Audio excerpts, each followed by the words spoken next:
everybody out there. This is Travis with the Pop Culture Podcast, brought to you by Broken Battery. That is the Broken Battery Pop Culture Podcast, to be 100% clear. Oh. Brought in part, as usual, by Broken Battery Entertainment. It's like we sponsor ourselves. We are. We sponsor ourselves daily. Anywho, I am here with the sage of Star Wars, the sultan of comic books, the one, the only, Joseph. Hello, everybody. And we are back at his provincial palace in Livonia, Michigan. Casa de Shea Coogan. Man, now they're going to know where I'm at. Oh, I'm not doxing People you. are going to be like... I mean, you can just look at his fan-only page and you'll know all about him. Yeah. We are very excited about Shared Universe Month. You got that Lambda variant? Lambda. The Lambda. Do I start, doing really terrible things and be considered a hero in a movie? Yep. Like the nerds from Revenge of the Nerds? Yeah. Oh, that's one that I forgot to include on another list in an upcoming episode that we're going to be doing, entitled Characters that are portrayed as good people but are really awful. So, stay tuned for that, folks. Little preview for you. But this month we're doing Shared Universe Month, and we've already tackled Star Wars, which we felt we needed to just address with that right away. It's kind of like, you see somebody on the side of the road that's broken down that you actually like, not people that you don't like, because you just drive right past them. Anyway. Yeah, I was on my way on vacation. Yeah. This guy was broke down, and he was, like, waving his arm in the air. Mm-hmm. And I thought he was waving to me, so I waved back, and then he flipped me off. So I think he was trying to get me to get over. I don't know what was happening, but that was pretty funny. I would have laughed. I'm kind of bummed I missed out on that little moment, Joe. Well, as I mentioned, Joe is the sultan of comic books. He knows as much about comic books as I do, if not more. Yeah, with the last couple of years maybe taken off, but yeah, I'm pretty good with it. Yes, but as you know, since I say 2008, maybe a little sooner than that, the comic book world exploded because Hollywood realized we have property on our hands that we can make money off of. So the shared universes for comic books it materialized thanks to the MCU, but we won't be talking about the MCU today. Well, not yet. Not yet. That's going to happen. Not at all today. No, we're going to talk about the other brand, the second of the big two in the comic book field, DC. Image. Image. Every character has to have 19 pockets on their body. Everybody looks real 90s. I mean, cargo pants. Cargo pants, and they all kind of seem like another character from a book, but you think there's a little bit different than them. Because they were all drawn and written by the same people from the other places. Yes. We're looking at you, Rob Liefeld, and Fighting American. But no, we're going to talk about my favorite company is DC.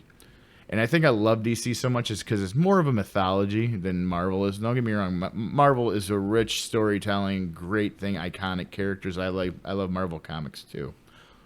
But something about DC just screams, Neo-Greco mythology, Clash of the Titans type things, I mean, they're just iconic, and there's a reason why. Well, I mean, what's the one character you think of when you think of DC? Oh, Batman or Superman. All right. Well, you said Batman first. Yeah. And everything pretty much seems to be, tied in around like the best character that there is, in my opinion. Batman? Which is the Batman. The Batman, Superman's close second. Yeah. And you know what? Both of them are the prime example. Like, Superman is the superpowered superhero. He is the quintessential superpowered superhero. Anytime you want to, start your own type of story and you really want an OP character that everybody can relate to, they pretty much pattern him after Superman. Yeah. And then you got Batman, who is the prime example of a hero without any powers. Yeah. So, I mean, flat out.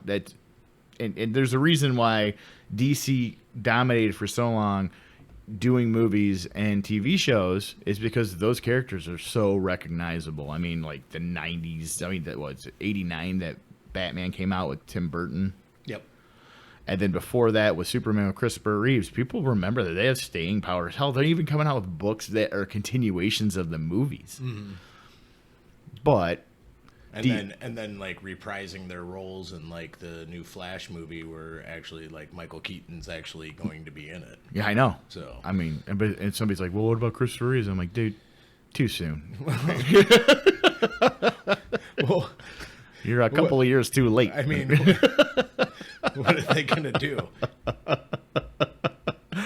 But no, I mean, like, I remember the Flash TV show from the 90s when I was little. And Yeah. I thought that was the coolest thing ever. Yeah, they did a lot. Yeah, they did a lot. And I mean, like, starting in what was it like? Was it '68 with the original Batman? no, way before Oh, that. They did Superman. Yeah, George Yeah. Reeves, like, it drove George Reeves to alcoholism and stuff like that, but it still was good. I And, think like, it might have just pushed him over the edge. yeah, I think he was already in the cusp. I mean, you're gonna blame Superman. I mean, he does no wrong, even though he's not real. Yeah, I mean he was drinking and smoking as Clark Kent and stuff like that when he was in those shows. Yeah. but that was acceptable then. Yeah, exactly. I mean, hell, they had ashtrays on airplanes, and I'm like, you have pure oxygen in there. That's right. Whatever. Thanks. Anyway, but we're talking about shared universes here. We're talking about the movies, and we're talking about mostly the DCEU, and we're also going to mention DC's animated series of films. Animated movie universe. Yes. Oh, their animation shit is so good. I Yes. mean, there's just a couple Marvel ones I can think of that are good, like Spider-Man and X-Men from the 90s. But you think the quintessential, like, cartoon anything for superheroes? Batman, the animated series. Yes. Every day after school. Every day. Yeah. Super excited. Yeah, Batman Beyond. Batman Beyond, Justice League, Justice League Unlimited, all that stuff. And, like, they've consistently kicked Marvel's ass in the animation department. For sure. Not so much in the movie department. No. And you can't fault it because I think the characters are more developed in DC, and they're a little bit more depth to them too. Now we're gonna go on. There's how many? According to my list, there have been 10 releases. We're counting one movie twice here, folks, and we're gonna get into that in a minute. In the DCEU, with the 11th sure to drop this Friday, which is the Suicide Squad. Yeah. So you're gonna be listening. Actually, they're saying that it right now has 100% on Rotten Tomatoes. Really? Yeah. And there was After James Gunn got canceled? Weird. yeah, it's kind of crazy. See what happens when you have fun with things? And you know what I heard? You know what the funny thing was? They said there was little to no studio interference on this one. Oh. Yeah. Hey, okay, so that's going to be a major point we're going to be talking about in a little bit also. So the DCEU, it started with Man of Steel, which a lot of people are divisive on this. First off, I think Henry Cavill fucking owns as Superman. Yes. Guy, and he likes playing it. He's a big fucking nerd. Like, he actually posted stuff on YouTube about him building a gaming rig for his MMOs and shit. And I'm like, all right, go on. You have my attention. Right. And I personally love Man of Steel. I don't know how you felt about it. I liked it. But see, my brother loves all the DCEU stuff except for a couple movies. And he hated Man of Steel. And I'm like, well, I go, that's weird. He goes, yeah, fight scene. I'm like, it was supposed to have been a super brutal fight scene at the very end of Man of Steel. And it was. Yeah. I honestly think, though, please, guys, let's get past Lex Luthor and General Zod. I mean, he's got more bad guys in this shit. Yeah. I mean, what the hell ever happened to Lobo? Lobo, he's not even really a bad guy. He's just kind of there. Well, he always seems to cause some problems for the old Man of Steel there. I just think it's hilarious saying, like, hey, we're going to make a character. He's a biker in outer space, and he loves dolphins. Following Man of Steel was Batman vs. Superman: Dawn of Justice. Now, My sister-in-law was in that movie. oh yes, friend of the show. Quite a few times. Is it Tammy O? No. Tammy H. Tammy H. Oh yeah, I like calling her Tammy O because it sounds like it flows really well. Yeah. So anyway, Batman vs. Superman.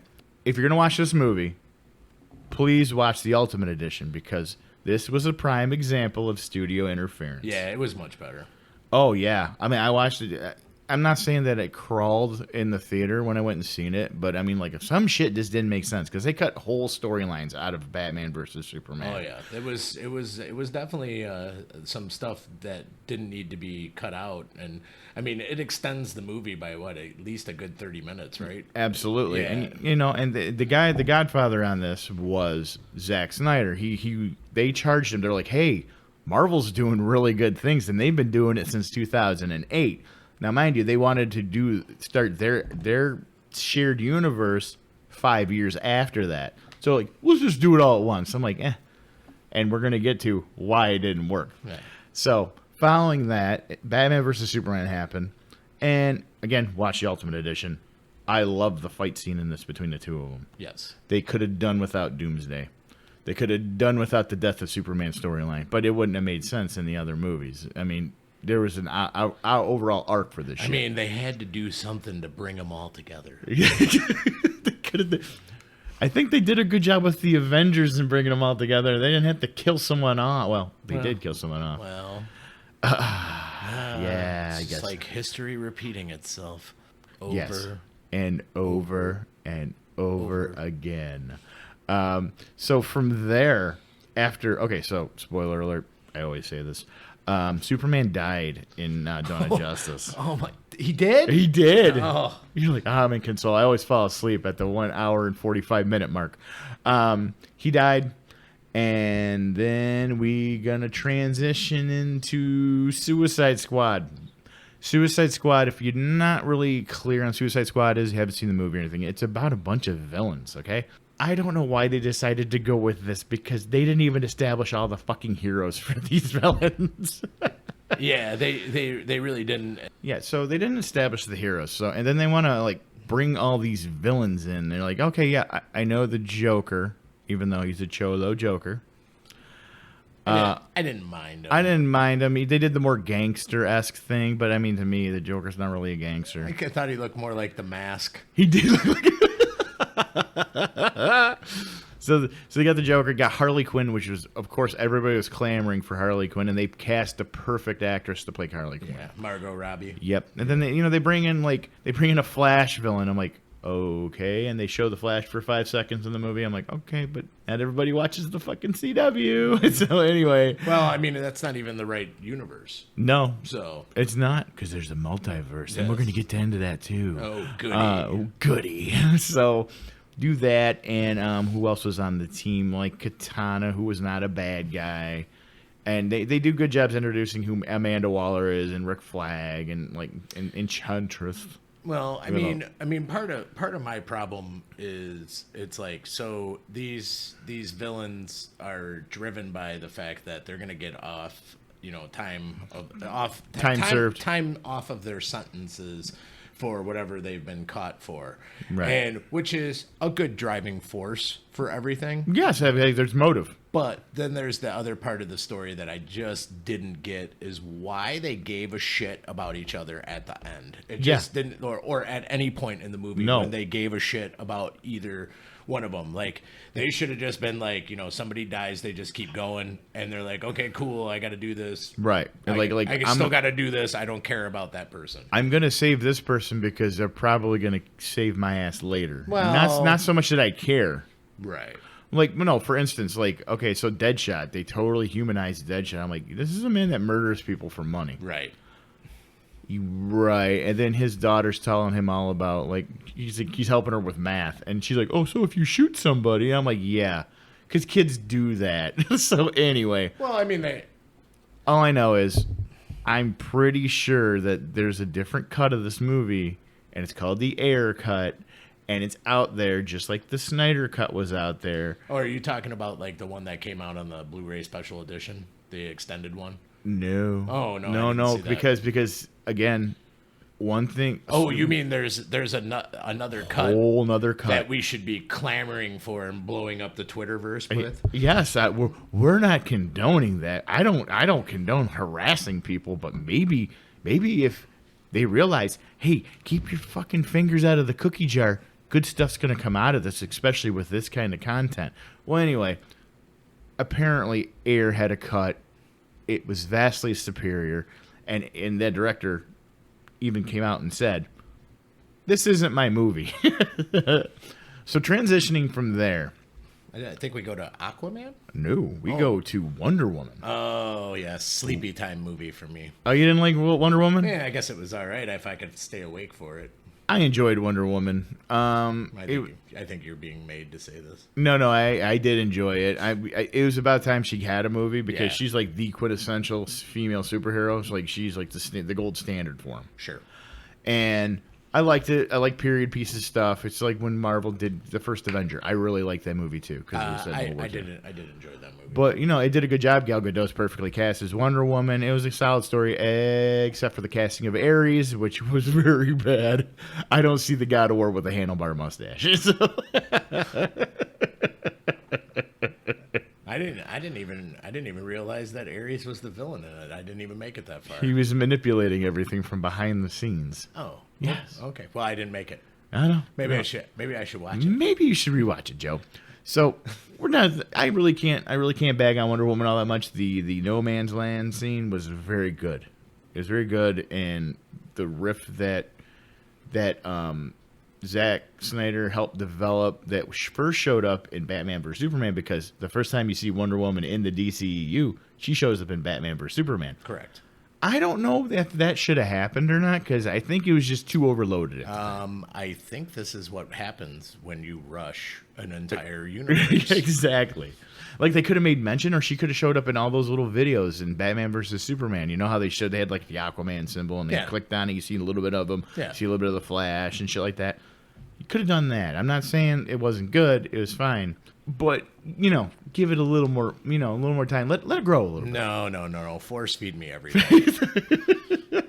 I mean, when you like I said, I know we're gonna talk about Marvel again, but it's like, they started off slow. They went Iron Man, and it was an Iron Man villain, and then they went B-list characters first. Iron Man was not a big name guy. Well, yeah, not at that time. No. He's pretty much had his own comics since the right, but 60s, so has Green Lantern. But Sure. you noticed we haven't mentioned Green Lantern because I'm not talking about that fucking movie in this case. That was a pile of shit. Oh God, it's like the people that didn't even understand it. Like, I read 3 Green Lantern comic books and I understand the whole mythology. Yep.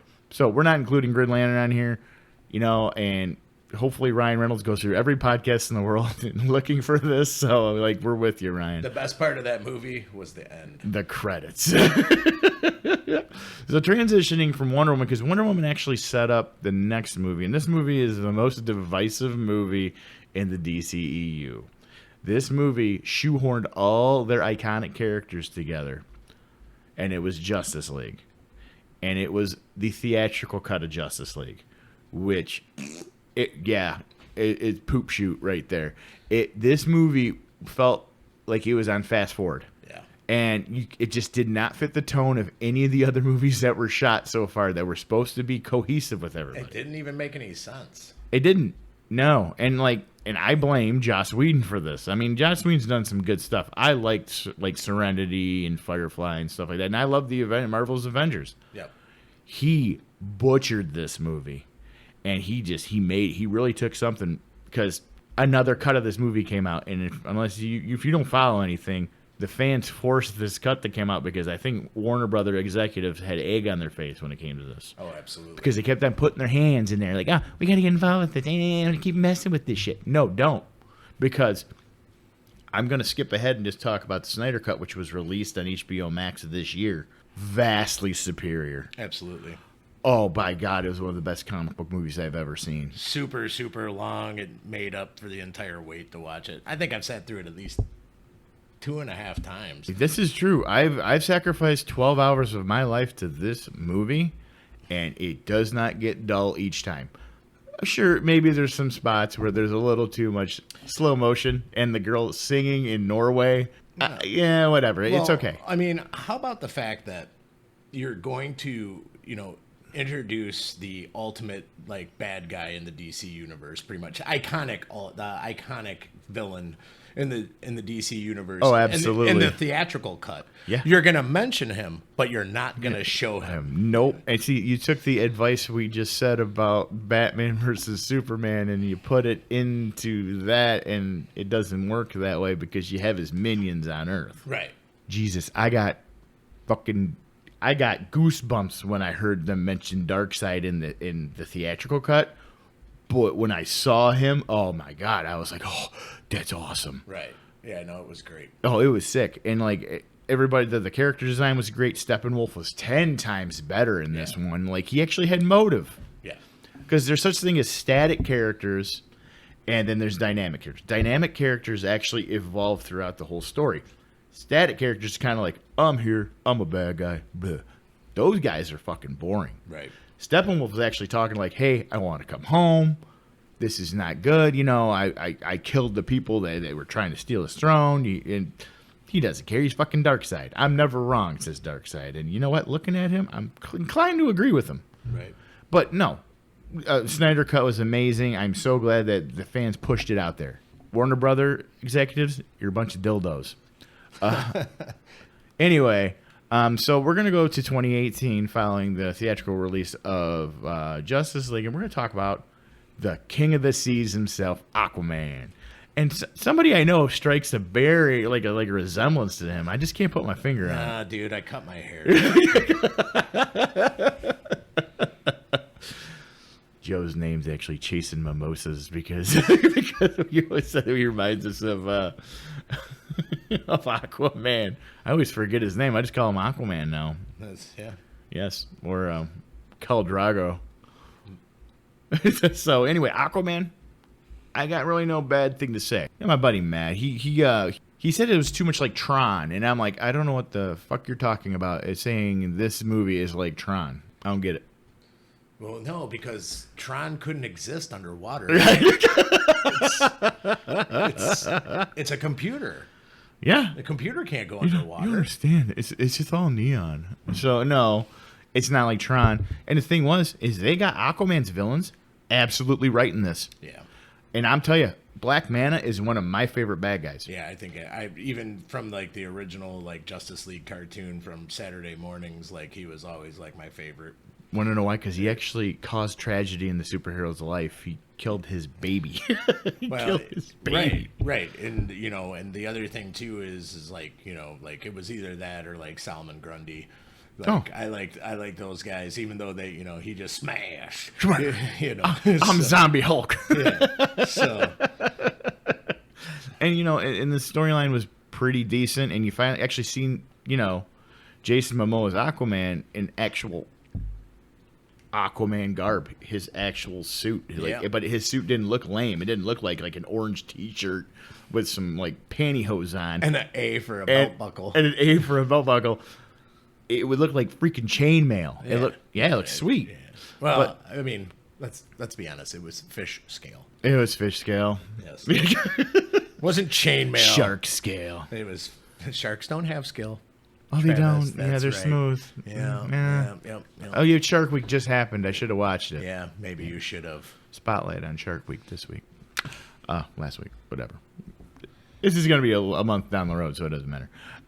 So going on from Aquaman, we have Shazam, which I enjoyed this movie as well.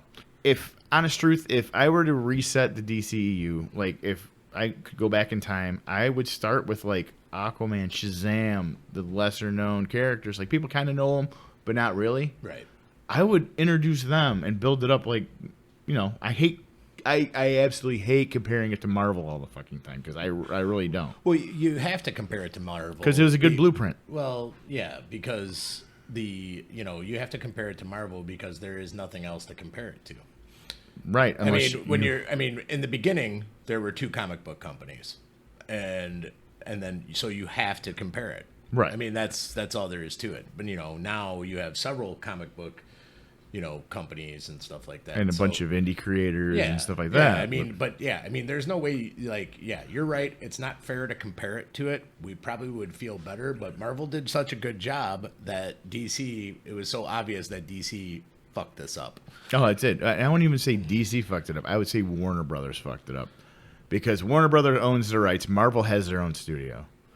So all these asshole people like Walter Hamada decided, well, we don't want these movies over 2 hours. And we don't want to include this, but we want as many people as possible. We want to alienate our fan base, but at the same time, we want them, to come in. And like, no, let them do what they got to do. These directors understand the material. Except for this next movie I'm going to talk about after I'm done talking about Aquaman and Shazam. So Shazam. Is that the one with Shaq? No, that's Steel, and you're thinking of Kazam. Oh, okay. That's about a genie in the 90s. Yeah, I know. This Shazam is stars Zachary Levi, who is awesome as Shazam. He does a great job. Full-on cast. They did his origin like the New 52 Shazam, and it was very good. Yep, it was very good. And it was good. It was lighthearted. I think it was the most lighthearted movie out of the entire DCEU. Yeah. And it was supposed to be that way because Shazam's basically a kid who gets superpowers. Right.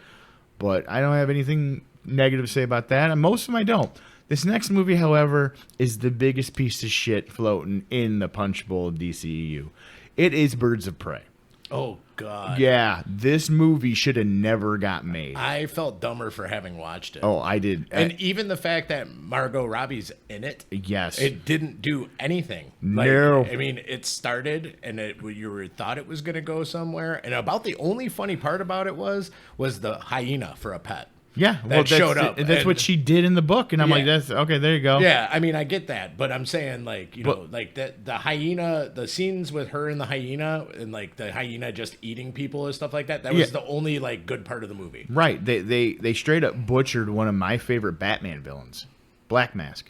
Oh yeah. I'm like, oh man, it's Obi-Wan Kenobi himself, Ewan McGregor, and I'm like, dude, you made him bad. Then you fucking ruined Zaz too. Yes.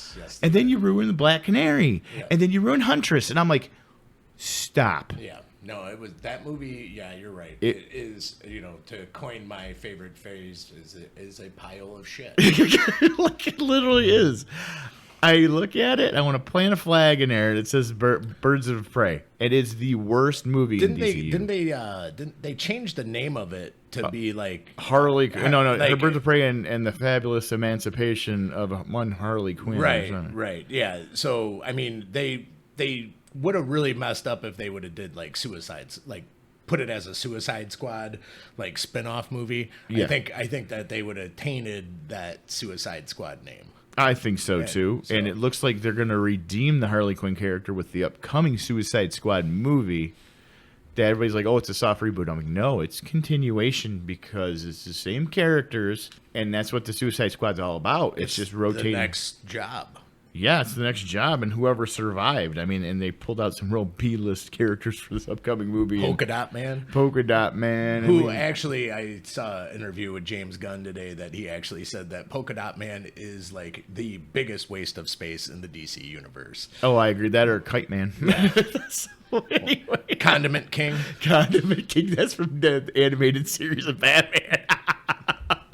Was he like shooting people with like ketchup and mustard and shit? Yeah, exactly. Yeah. So he so anyway, yeah, Birds of Prey, it ruined it also ruined Renee Montoya, who ended up becoming the Question. I'm like, hey, let's cast Rosie Perez in this role. Sure, she's only 69 years old. Well, Joe, rounding out the theatrical releases for the DC Extended Universe following the shit show that was Birds of Prey was Wonder Woman 1984. Again, I pretty much enjoyed Wonder Woman 1984. I mean, I have a few gripes. I know you probably don't have much to say about it because you probably were taking a nap when you watched it too. There's a lack of action in the movie, and I mean that in and of itself, and They could have flushed Cheetah out a little bit more because that's like Wonder Woman's main bad guy. But other than that, the villain Max Lord did a pretty good job, Pedro Pascal. But overall, it was a good movie. But there's just little gripes. Of course, the final release, as we've said already, is the Suicide Squad, which will be happening. Now they're trying to pull this crap like, oh, that's just an alternate universe. We're doing all these multiverse things because you want to know why? The CW actually saved their ass a little bit because they did a Crisis on Infinite Earths crossover, which it was ambitious for a TV show. Oh, it was great. It was think great. Was it 6 or 8 episodes, right? 6 or 8 hours long because it was. Yeah, it crossed over to all the shows. It was There's 5 shows. Yeah, 5 shows, 2 episodes apiece, so it was like 8 Right, hours. right, and they didn't have the budget that all these movies have, but No. they did what they could. I mean, They did a great job. I mean, I think didn't they even introduce John Cryer as Lex Luthor? they did. No, he was in Supergirl, but I don't watch Supergirl. Well, 'cause he's it's too preachy. That's where he came from. Yeah, Yeah, They did. Yeah, so. And But it- he was in the Crisis on Infinite Earths. he was. Yeah. And so was Kingdom Come Superman. They brought Brandon Routh back. Now, mind you, Brandon Routh already had a role in like Legends of Tomorrow, but I stopped watching Legends of Tomorrow after like the second season because that got preachy. So did Supergirl, and like I pretty much cashed out on all the CW shows. You mean Prison Break with the spaceship? Prison Break With a time traveling ship? Yeah, we got these DC guys, and then we got the 2 dudes from Prison Break. Yeah.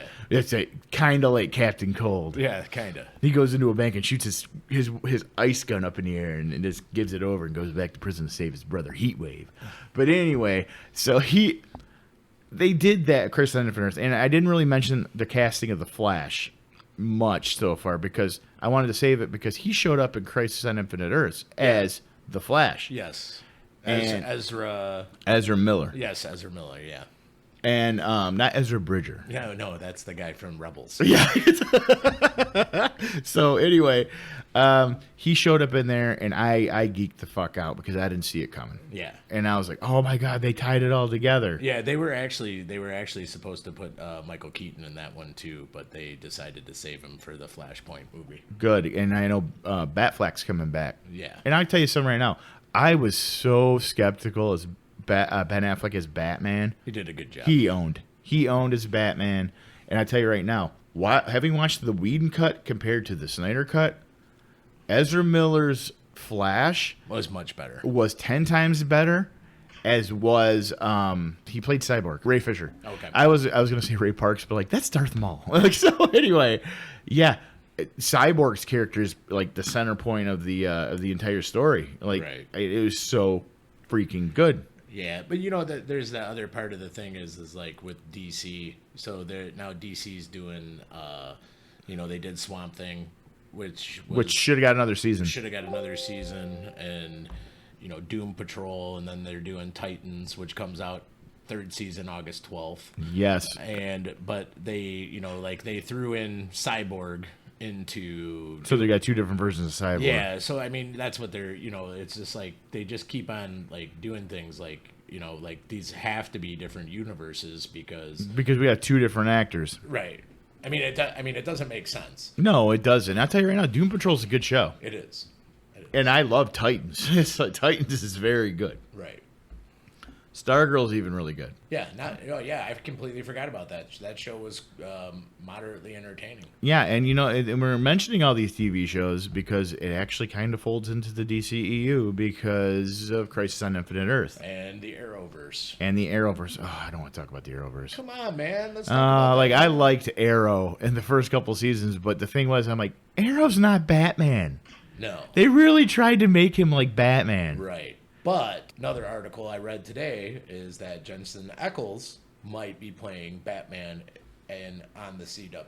You mean like they're actually going to have a good Batman instead of doing what they're trying to do with like they did with Batwoman and with Crisis on Infinite Earths, where they try to make Batman look like a biggest piece of shit, like washout period. Right. Yeah, that's why I don't like the CW. Well, they do take some Liberties. they take some chances too. Oh yeah, I yeah, mean, yeah. Black Lightning. I like Black Lightning. I mean, no, I didn't say I didn't like him, but I'm Yeah. saying taking a very unknown character. Well, that's what you got to do, man. Well, I mean, yeah, and it worked. like I hear like they just cast. Have you watched Cobra Kai? I've watched the first 2 seasons. Okay, so Joey Lawrence. Is it Joey Lawrence? Yes. Is it Joey Lawrence? Who? Joey for You know, put him in a but Johnny Lawrence. Johnny Lawrence. Okay. I say Joey Lawrence. Whoa. Yeah. Johnny Lawrence is star pupil, the guy that lives near him, the Latino kid. They cast him as Blue Beetle. Oh, did they? Yes, and I think that's an excellent pick for Blue Beetle. Okay. But not Ted Kord Blue Beetle, the Jamie Reyes. Yeah, the smaller, the one that takes over for him, right? The cool one who has alien technology, not just a like overweight guy flying around in a giant beetle ship. But no, like there's a lot more stuff that the DCU can do. The secondary characters they can elevate, because you notice Marvel's rolling out stuff like the Eternals. Nobody gives a shit about the Eternals. Yeah. And like Shang-Chi, I could care less. He knows kung fu. He's not a superhero. Right. But they're trying things. Yes, they're trying things. They're throwing everything against the wall, Joe, and see if it sticks. It's kind of like the Rise of Skywalker. Let's just do everything. We ran out of Post-it notes, and we don't know what to do. Well, we only have 3 darts. I'll screw it. I'll throw the darts over and over again. But, I mean, that's our thoughts on the DCEU. I think it has a richer storytelling background with all the characters, but I think the studio effed it up, and they really tried to force everything. And the thing is when it doesn't work, if something didn't work for like maybe 15 minutes, there's those people that are like freak out, get cold feet, you know? Right. Give it a little bit more time than that shit. Well, I don't even know about giving it a little bit more time. I mean, how many movies were there before they actually came out with Avengers? There was Iron Man, Hulk, Captain America, Iron Man 2, Thor, and then Avengers. Yeah. So, and then they introduced Black Widow slowly. Hawkeye was in Thor. Mm-hmm. I mean, they introduced it really slow, and then they just all came together. War Machine. Yeah, War Machine was in it. Yeah. Falcon. No, Falcon came after. Yeah, Falcon came in what's it called, Winter Soldier. Yeah. So, but yeah, I mean, they took it slow, and then they gave a reason for them to come in to the. Absolutely. I mean, it ended up with they brought them all together because somebody died, and they had a good villain that. Well, absolutely. The man oozed charisma. Yes, for sure. You know how we're fans of the Loki. The Loki. But anyway, that's the DCEU. Not as many entries as the other company. It has potential as long as they stop having morons trying to steer the course of this. Yeah, I think that they might be able to right the ship. And let's see on Friday. When we see Suicide Squad. I hear it's supposed to be good. I got my fingers crossed. I want more Batman. I would want more Superman, and I think that if they take their time, I would love a good Green Lantern movie. I mean, it would have been good. I mean, but they did that one too early. Right. Yeah, I mean, they should have introduced him very, very slowly. Yeah, he was a cosmic thing. Like, you got to bring him in. Like if they hadn't done that, they mentioned the Green Lanterns in Justice League. The Snyder Cut. Yeah, the Snyder. Well, they showed him. They showed him in yeah. the theatrical, but they're like, who the hell's that? Right. Because they actually said no Kryptonian, no lanterns, and I'm like, he said lanterns. Right. Yeah. Right. And then they also introduced John Jones. Right. And I'm like, yeah, which I heard was supposed to be Green Lantern. It was a John Stewart Green Lantern. Yes. Right? Yeah. I'm sorry. I'm Hal Jordan forever. That's just who I am. Yeah. I grew up with it. Yeah. But anyway, folks, thanks for tuning into the Broken Battery Pop Culture Podcast. We appreciate you. Yeah. Make sure you remember the battery pack, because we always take care of our own. Yeah. Like and subscribe and stay off the pipe, and don't forget to wipe. Later.